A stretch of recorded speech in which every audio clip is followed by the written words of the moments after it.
I'm David Farrier, a New Zealander accidentally marooned in America, and I want to figure out what makes this country tick. Now, since going to Florida, I haven't been able to stop thinking about Buc-ees. Oh, Buc-ees is crazy. And the thing of it is, you walk into them, and they're always packed. More specifically, I've been thinking about the Buc-ees logo, that smiling beaver with its buck teeth and red cap, staring off hopefully into the distance. The Buc-ees logo is iconic in the South, branded all over t-shirts and caps and key rings, making the gas station a load of money. But where did that Buc-ees beaver come from? Well, Ipana presents Buc-ee Beaver Space Guard. Brusha, brusha, brusha, here's the new Ipana with a brand new flavor. It's dandy for your teeth. Back in the 1950s, Buc-ee Beaver was the mascot for Ipana toothpaste, a brand that saw America fall in love with the beaver, with his cries for kids to brusha, brusha, brusha their teeth. Buc-ee Beaver was such a hit, he ended up in the 1978 film Grease, the line sung by Jamie Donnelly, who played Jan. Hey, look, it's Jan. Brusha, brusha, brusha, get the new Ipana with a brand new flavor. It's dandy for your teeth. The more I thought about beavers, the more I realized how they're baked into America's DNA. With around 15 million of them all across North America, beavers are the largest rodent in the United States, growing up to 3 feet long. And that's not including their ridiculous tail that looks like it's been run over by a truck. The beaver is the state animal of Oregon and New York, a much-loved creature that feels like God ran out of ideas, slapping various mismatched animal parts together to make the beaver. The webbed hind feet of a duck, the 5 front fingers of a raccoon, the face of a bear, the whiskers of a cat. Unlike humans, beavers' teeth grow non-stop during their life, so they whittle them back as they chop down trees. And it's that tree chopping and damming of waterways, along with their incredibly warm and waterproof pelts, that have literally seen beavers alter the course of American history. I wasn't joking when I said beavers are built into America's DNA. So, get ready to chop down some trees and dam up those waterways, because this is the Beavers episode. Flightless, flightless, flightless bird touchdown in America. I'm a flightless bird touchdown in America.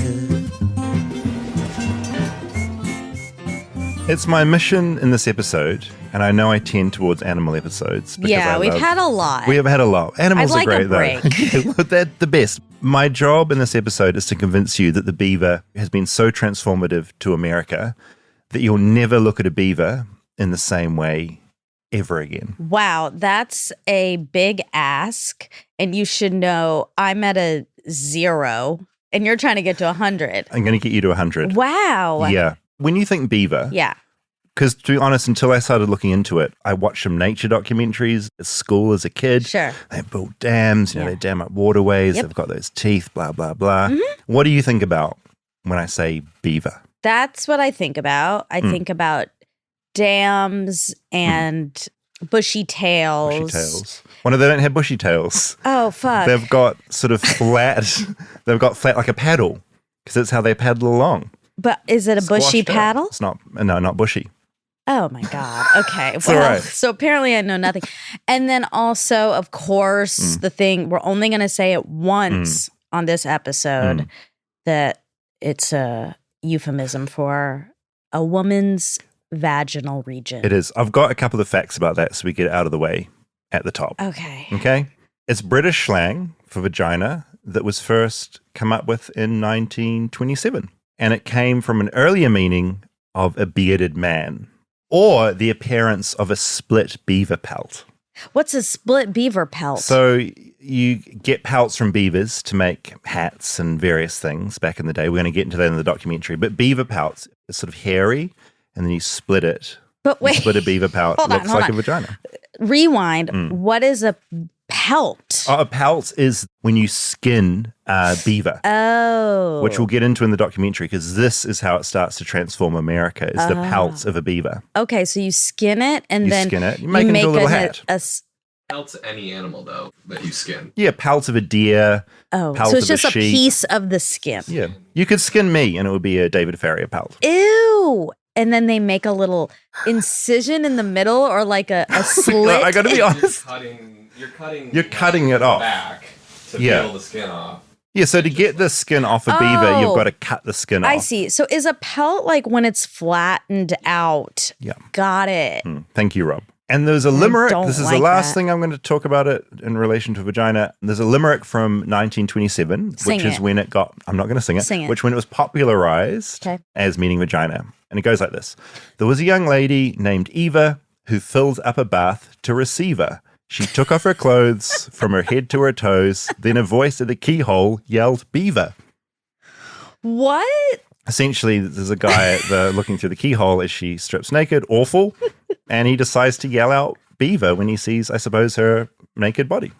And that solidified, certainly in British culture, which then transferred to the United States, the use of the word beaver to mean vagina. What's your favorite word for vagina? Let's try to get you canceled. It's always the worry with the podcast. You're just always talking, blabbing away. Something's going to get. I'm not going to Say answer it. that. I'm trying to think now. I know yours. Yours is the C word, probably. Oh. But maybe not for a vagina. Right. No, You no, just not. like that word, It's though. like for in New Zealand and Australia, the C word, while still offensive, is kind of used in a much more lighthearted way. Like he's a Right. good C word. But for vagina, look, vagina. Just call it a vagina. Okay, but That's a great vagina. that's kind. Yeah. Do you know the difference between a vagina and a vulva? Look, can we not get into all of this? No, you decided to do an episode No, on beavers, and that I does wanted not to seem get like this my out of the fault. way Okay. at the top. I just Okay. wanted to get the point across that beaver can be used for vagina. But I think we Thanks should for move telling on. us. That's okay. Did you watch the show 3 Angry Beavers ever? No, is it a vagina show? It was a Nickelodeon show when we were kids. Oh wait, that does sound no. Is it just? Two Angry Beavers. Are you sure it's not just Angry Beavers? I think it's the What happened? Is it a cartoon? It is Angry Beavers. Yes, It's a cartoon. I do know it. What happened These in the little show? guys. They drew all these vaginas, and then they were animated. One was like dopey and one was a little angry one. It Right. was a cartoon. Oh, that's so cute. I didn't even know that. Some other beaver facts. Okay, The second largest living rodent after the capybara. the what? The capybara is, and it's the largest rodent in North America. Oh. Capybaras are those cute things you see. They always have other animals sitting on them. Like a monkey, you see monkeys riding them, frogs, all sorts of things ride on capybaras. Okay. Are you saying kookaburra? No, I'm not. I'm saying capybara. Actually, I don't even think I knew a beaver was a rodent. Yeah, crazy, right? It's a rodent. I think I just thought it was a regular mammal. What? Yeah, no, rodent specifically. The longest dam a beaver has built that humans know about is 2,790 feet. Wow. Big dams. So these are big things they're building. How many beavers does it take? Sounds like a joke. Cracking yourself up already? To build a dam. It depends how big the dam is. David, did you do any research? No, that's no little He doesn't know tiny the answer to dam. that. Yeah. I mean, another fact here that I found out, 4 beavers have been observed rolling a 100-pound boulder. So 4 beavers rolling a boulder, that boulder could dam something up. And so maybe 4's your answer. Do you want the real answer? Yeah. All right. So there's no set number, but it can hold anywhere from a pair of beavers to 10. Okay. To make a dam. Well, they live in the dam, so I would assume the ones that are living in are making it. So yeah. They digest their food twice. Ooh. So when they finally do a little poo, it poos out sawdust. Whoa. I like that. I wish we had that. Human poo is one of the worst things. I know. Only worst thing is probably dog or cat poo. But human poo is pretty bad. Horse poo. Ooh. Horse poo doesn't smell. Like it What? doesn't smell. Yes, it no, does. it smells, but it doesn't smell like a human poo or a cat poo or a dog poo. No, It smells horse awful. manure is terrible. I disagree. And like if you're walking down, in New York when they have the carriages and then they just have huge poops. It's not great. Stinks. I agree, it's stinky. But if a dog poo is that big, it would stink even worse. They're eating meat. I feel like horses are eating grass and stuff and hay. It's not the pungent, meaty disgustingness of a carnivore, you know? Maybe. It's all opinions, though. It sure is. It's subjective. And also, some of the oldest animal effigies, things humans build to like pay tribute to an animal, are beavers. The earliest human carving, 11,500 years old, was carved using a beaver jaw. Ooh, okay. And ancient beavers used to be the size of a cow.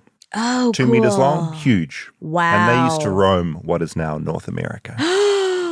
I would like to see a huge cow-sized beaver. If they still existed, I would get you one immediately. Oh, And it would be a comedy. It would be you and the giant beaver living together. It would be a sitcom. And all of America would watch it. Okay, so Wow. you're starting to go wild the beaver? They're shitting out sawdust. that I like. They used to be the size of a cow. That's cool. Humans have always loved them. I know, but build these dams. were great facts. But I'm not to why this is important to America. I'm still at 0 Okay, there. well, look, let's roll the documentary Okay. because I've been working very hard on this. Oh, God. Okay. When it comes to America, it's hard not to think about rodents. I still remember my surprise when I first saw a gopher head emerging from a hole in the ground while I was at the park. It was like a cartoon as it gawped up at me as I ate a bag of crisps. I remember my first rat in New York City, giving exactly 0 shits while it scurried down the tracks of a subway tunnel. Officials estimate the rat population of New York currently sits at about 2 million, spread out across 90% of the city. For me, rodents are personal too. My run-in with the bitey end of a squirrel led to my first encounter with the US healthcare system. A rodent had declared an act of war, and the casualty was my ego and bank account. The simple, unescapable fact is that rodents rule America. And one rodent, the biggest one, rules the roost. My name's Leila Philip, and I really have fallen for beavers. Yes, Leila Philip really has fallen for beavers, America's biggest rodent. She spent years writing a book about them called Beaverland. It's the best book about beavers I've ever read. To be completely honest, the only book about beavers I've ever read. It was a kind of fever dream that just went on until it was done. But when it was done, it took so long. I spent 6 years on it. I thought, well, really, I'm done with beavers. But I just finished writing a long piece about what the beavers are doing right now near my house. So I guess I'm not done with beavers after all. Leila lives right up the top of America in New England, and some beavers are rebuilding their broken dam near her house. They're following her, or she's following them. She's got beavers on the brain. That's because in writing her book, she discovered just how intrinsic beavers are to the United States, how they shape the country, and how they may well help shape its future. I had no idea about any of this when I started. I didn't set out with a thesis like, I'm going to tell the story of how beavers made America. I really started following beavers and researching them and learning about them. And then 6 years later, I figured out what the story was. And then I was like, holy cow, beavers made America. Really, I'm not kidding. There are a few ways beavers shaped the United States. Brusha, brusha, brusha, here's the new iPad. And I'm not just talking about the toothpaste or Buc-ees. The first multi-millionaire in this country, John Jacob Astor, got his start trading beaver fur on the wharfs of Manhattan. And that's why the first seal of Manhattan has a beaver on it. I Google the seal of Manhattan, and there in the middle, under an eagle and between a settler and a Native American, is a beaver. And not just one beaver. There's 2 beavers. I mean, if you think about beaver fur at that time, and a beaver hat was actually a valuable item. It was the Gore-Tex of its day. A beaver hat was not just fashion. It was the most durable, warm, rain-resistant gear you could get. Now, before John Jacob Astor became the first multi-millionaire in the US, he was a German immigrant who wanted to start a music business in Manhattan. It was 1984 when he boarded a ship from Germany to the US armed with 7 flutes. Yes, flutes. He was a flautist, Or is it flutist? Who knows? Soon, he wouldn't care much about flutes anymore either.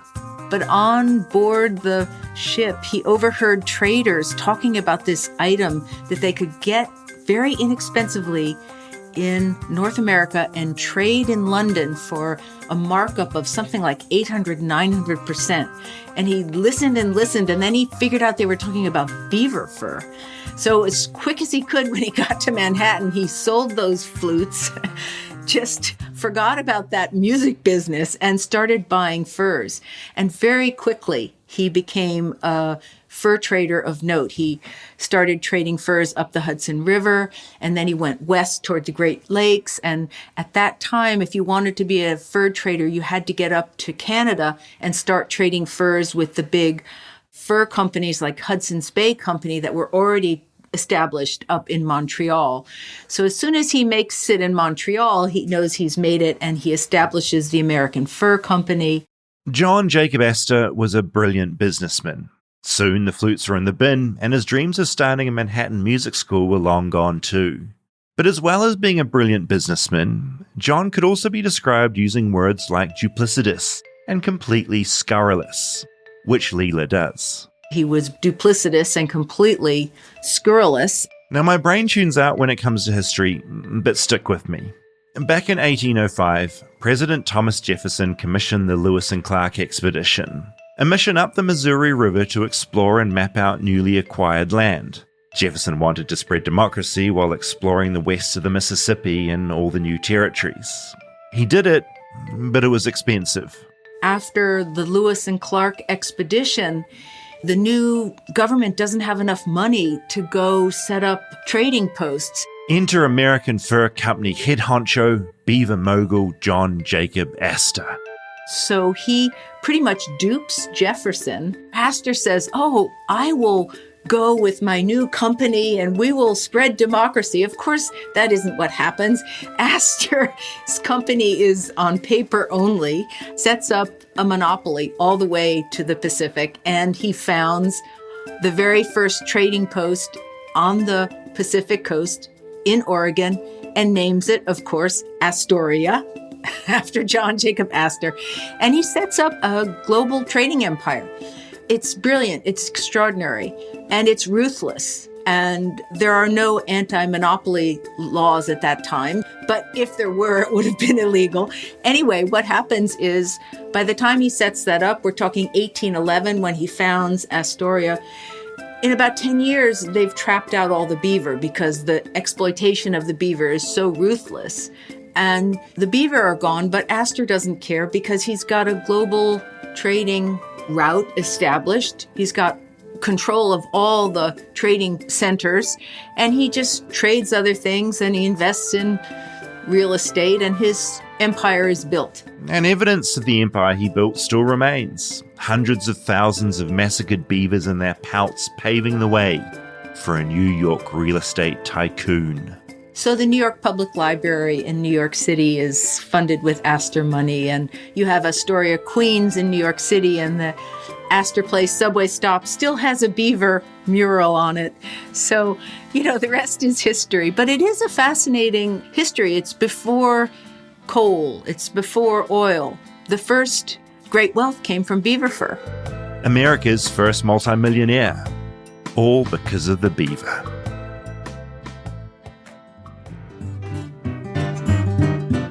Stay tuned for more Flightless Bird. We'll be right back after a word from our sponsors. Flightless Bird is brought to you by BetterHelp.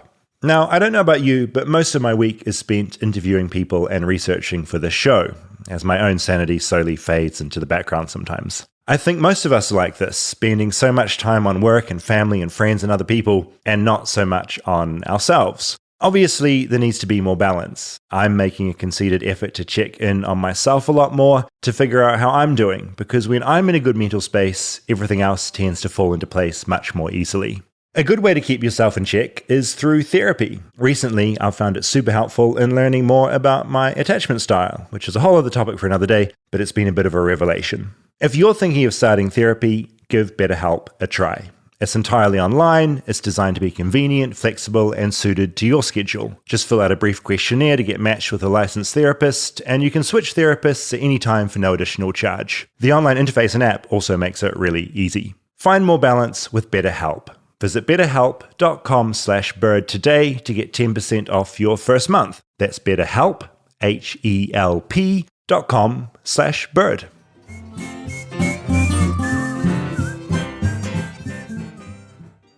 So yeah, it's batshit, right? Hold on. Before we move on, Yeah. I have a question. Yeah. I'm always scared of this because I'm like a slight expert by the end of these documentaries, but also incredibly clueless. Okay. Is John Jacob Astor, John Jacob Jingleheimer Smith, his name is my name too? I don't know what the fuck you just did. I feel like I'm having a stroke. Do that again? John Jacob Jingleheimer Smith, his name is my name too. Can you please explain what's happening? That is a nursery rhyme or fable or talking point that when you're a kid you do. And limerick and tongue twister. Yeah. And I've never heard the name John Jacob before, so I feel like John Jacob Jingleheimer Smith, his name is my name too, is based off John Jacob Astor. Look, that would not surprise me because it's insane, his footprint in the United States. All his beaver empire money, he transformed into real estate. Astoria is called Astoria after his surname. Is the Waldorf Astoria? Probably. It's like all over New York. Like once you hear it, you can't unsee it. Like the library. Yeah. Like it's all him. And that was just because he saw the beaver. He's like, that beaver pelt can make me millions. He tricked a president into letting him spread democracy, but he was just setting up trade posts. Wow. He also died on the Titanic. What? What? Yeah.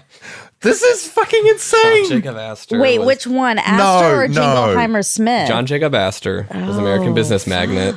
He died in the sinking of the Titanic. Rob, you chip in with some good shit. That's the best the you've best ever thing done. you've ever done.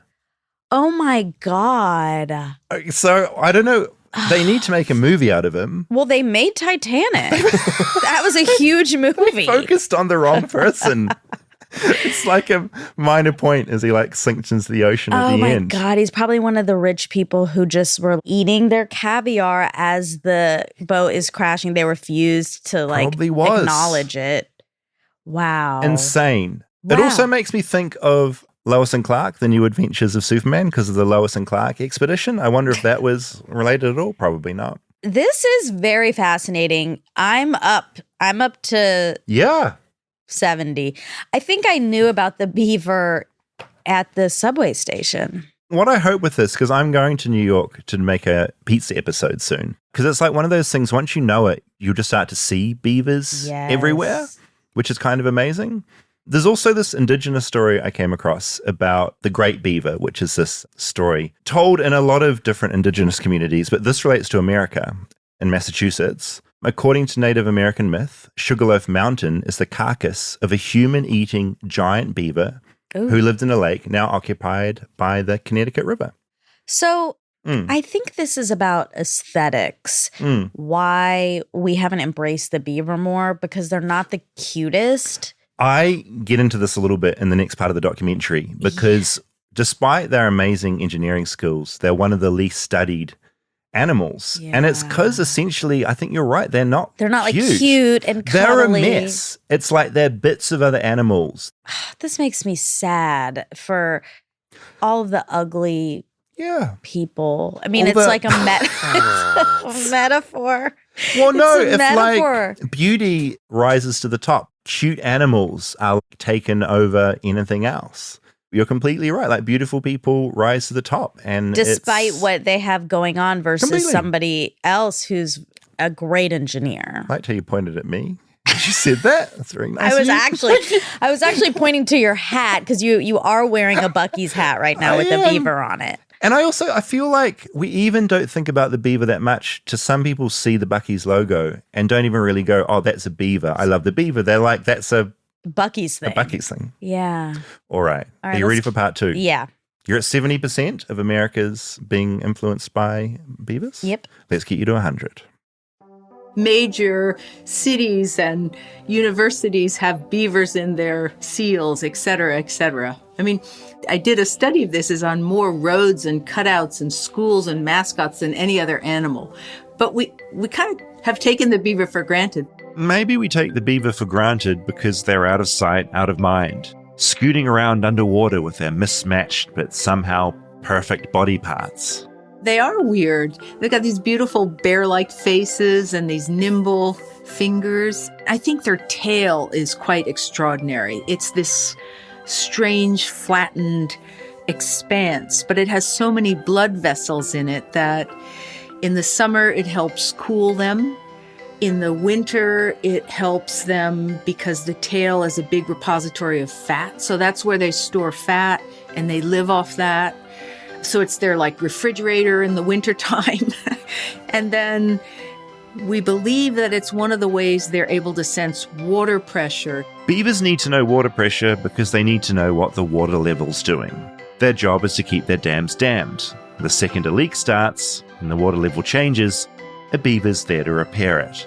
The dams need to keep the water locked in, and their lodges, what you call a beaver house, need to have their watery entranceways maintained. One of the facts about the beaver that I find really wonderful is the baby beavers, their blood chemistry is such, they're so full of oxygen that they can't dive.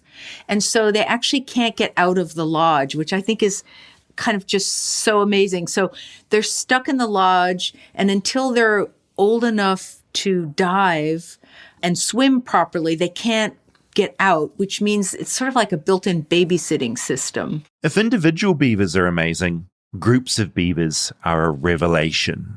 There's a reason their faces appear on the logos of engineering schools in California, Massachusetts, and Alberta. They're amazing engineers. Their dams work better at water management than any human dam. But the thing is, we don't really know quite how they do it. Beavers don't have a central authority. They're not hierarchical like bees. There's no alpha beaver, there's no boss beaver. We're not exactly sure how they organize themselves when they build these complex dams. There is a kind of collective intelligence that they manifest that might be more like termites or ants or bees, where they follow simple rules that are initiated by environmental cues. So there's a kind of collective intelligence, and they can do really amazing things that are more than the sum of one individual. The reason so much mystery still exists about them is probably our long history of treating beavers like a rodent, as in, like a pest. Leila tells me that while more charismatic animals like wolves or bears or lions get studied, beavers were never at the top of the list.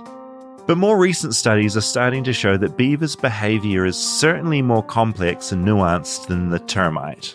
More recently, we have begun to discover that, for example, rescue beavers in captivity will discriminate between objects that they play with and objects that they work with. So that's really interesting. So it's not just instinct. They don't just take any old thing and start building a dam with it. So there's like this rescue beaver that's getting a lot of attention, and they give her balls and she plays with them. She loves them. The beaver's name, by the way, is Nibby. But if they try to give her a ball in her dam building area, she gets really upset. She's like, no, that's for playing with. Sticks are for building with. You know, she really gets mad. And it's really interesting. So she's got in her mind, she's got a clear division between what is what. And that's not just like an algorithm of pick up a stick and put it here, which is sort of what a termite might do. It's a lot more sophisticated than that. So I think beavers are going to show us a lot more about who they are and what they are. Once we really start studying them, we just haven't. Leila says this lack of scientific interest has been sad for her to see, because we as humans can probably learn a few things from the beaver. I'm actually reading this 18th century Mexican Jesuit humanist, Rafael Landivar, who wrote this beautiful poem where he sees beavers kind of the way Virgil saw bees. Virgil saw bees as this ideal republic, this model society. The thing that Landivar saw in beavers and that he thought was so amazing about them is that they work with this extraordinary lack of aggression and ability to cooperate.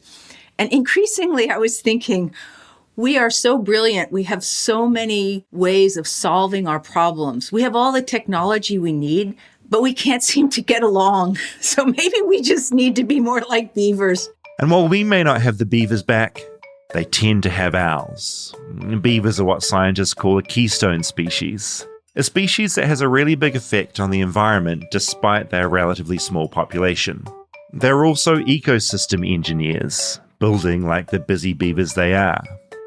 Historically, beavers have been good to humans, and not just because of their pelts. They create wetlands, a natural barrier for out-of-control wildfires that tend to ravage parts of America. A piece in Scientific American recently pointed out that beavers are so good at fighting megafires that some researchers have urged the US Forest Service to switch mammal mascots from Smokey Bear to Smokey Beaver. Every beaver pond we need to think about as an aquatic basin with a huge sponge underneath. So a beaver pond holds almost 3 times as much water underneath it as it does the visible water on top. So that's a crazy amount of water everywhere. So that really changes, I think, the way we start to see the land. When beavers were made nearly extinct due to hunting, entire ecosystems got wrecked. As Leila writes in Beaverland, before the 1600s, a great deal of America, from west to east, had stretched out as one great beaverland. Complex waterlands under the control of beavers and their dams. They helped make America what it was, shaping the land around them.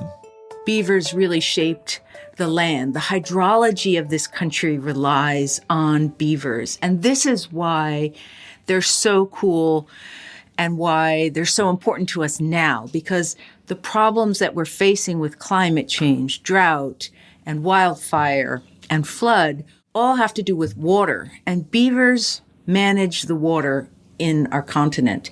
And they are historic river keepers. So when we wiped out the beaver through the fur trade, it was really one of the first great environmental devastations on the continent that geomorphologists now call the Great Drying. So we really need these beavers to come back and help us. So we really need to stop thinking about them as pelts and pests and think about them as highly trained engineers, really, out there. Thankfully for the beaver, pelts don't go for what they used to. They're about $20 each these days. No one's making millions out of them. But trappers still make a humble living, helping out homeowners who don't want ponds and waterways encroaching on their land.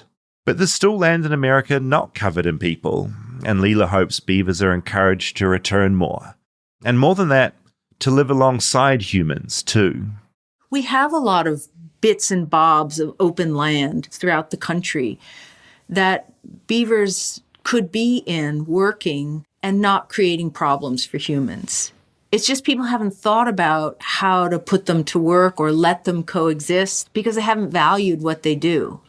People haven't really thought it through. So that's part of why I get so kind of passionate about the subject and why I have so much fun talking about this book now. She's not just talking about it in the book, she's talking about it with anyone who'll listen. Me, you, and her neighbors as well. Those beavers near her house, the ones rebuilding their dam, they're doing that because a neighbor wrecked their dam. Not out of a hatred of beavers, more out of not knowing how complex they are and how to deal with them. Well, it's common practice here in New England because beavers bring water. I mean, this landowner was legitimately worried about their road. It's just that they didn't understand that there are other ways to manage the problem. And I actually reached out to them and spoke to them. And going forward, they've agreed to deal with the problem in a different way. So actually, they were open. So I think a lot of times beavers suffer just because people don't think it out. It's not necessarily bad intentions. Sometimes it is. But we have a long history of thinking about them as pelts and then pests. We don't really have a long history yet of valuing them for what they can do for us.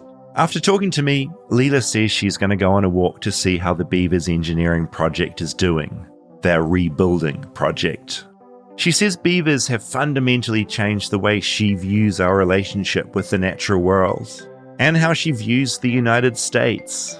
And she hopes that with her book, others will start seeing beavers in a new light too, certainly more than a Buc-ees logo or an old toothpaste commercial.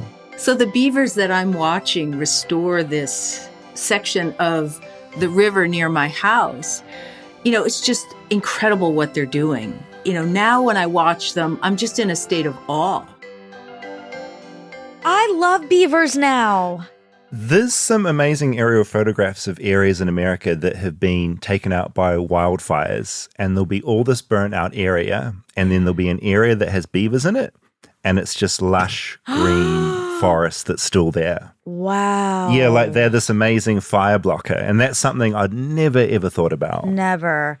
Oh my God. They are so underappreciated. Yeah, they are. So Beaverland's her book. I haven't been this enthusiastic about a book in so long. I didn't give a shit about beavers. I read Beaverland and I'm like, holy mac. What I've talked about, I feel like, is about 5% of cool beaver shit. That is that she's really found. Fascinating. Oh, also, I liked you it. did a little gasp at the description of a fatty beaver tail because it is kind of disgusting. Apparently, boiled beaver tail, which I don't encourage anyone to do, tastes like cod. Oh. And ugh. Catholics used to eat the paws and tail every Friday. Oh my God. Here's a little fun fact for you. I have an update on Jacob Astor. Okay. So it was his great-grandson that died in the Titanic. Right. But he was the richest man on the Titanic. So that money came It came right through. very generational. Yes. So when they make the movie, maybe that could be the inn. There's a scene of him drowning on the Titanic, and he's like, "Oh man, I wish I'd spent more time with my great grandpa." And then it flashes back, and the story pivots, and it's about the making of America's first multi-millionaire. Wow. Okay, so we're going to have to take back that was the best thing you ever said. It's the worst thing you ever said. No, it's still really good. Still really good. I couldn't believe it. Wow. Well, first of all, while we were recording, you said you wanted to fuck a beaver. And I just want to out you for that. Yeah, I was just, I guess you said I was they were hot. Yeah, there was a part in the documentary where I sounded a bit horny for the beaver. Yeah. Also, there was a beaver researcher who got really ignored at the time, but scientists are now looking at her findings and going, oh, you were probably right. Dorothy Richards, in the 1930s, she founded the first beaver sanctuary, and she lived with 15 beavers in the house. Oh, and there are like amazing photos of her at her dining room table. I don't recommend doing this today. And she'd be eating her dinner at one end of the table, and this beaver would be sitting on a chair eating their dinner at her table. Do they bite? Look, I don't know. I mean, they do bite trees. I think if you probably shoved your hand into a beaver lodge. Oh, God, David Farrier style. I had to give them a little scratch. Yeah. I think they would absolutely bite you. Yeah. Also, find that fact about the babies having more air and oxygen in their blood to keep them buoyant. The beaver lodge is in the dam and it's completely dry, but to exit, you've got to dive down through the water. Right. And they try and do that, and they'll just be floating, which is so friggin' cute and smart. It's so cute and so smart. Evolutionarily, that is so amazing. I mean, I'm pretty angry right now because I don't think beavers were on the sentient animals.org list. Seriously? I don't think so. And they should have been definitely on that list. Yeah, like number one. There are so many amazing facts about them. I'm just surprised none of us have sort of clocked it. At least on nature documentaries, they build dams and you're kind of like, that's amazing, but you don't really think about it anymore. But yeah, they're also the best conservationists on the planet, but we just don't realize that. Stereotypes. Well, I very much enjoyed this. I learned a lot. Right. I'm at 95. Yeah. No, I'm at 100. I'll give it to you. The shit about how New York real estate, that great big fucking library wouldn't exist without a beaver, insane. Yeah, that is really cool. Yay. Yay, you did it. Thank you. I feel like I've come much more American than I've been going backwards a little bit lately. Mm-hmm. I think I'm on the up. I do too. Thank you. You're at 4.8. And I don't want to fuck a beaver. I was just trying to be funny. Well. I don't. Okay. You said it. That's be illegal. I know. Not in Florida, though. Ding, ding, ding. All right. Okay. Bye.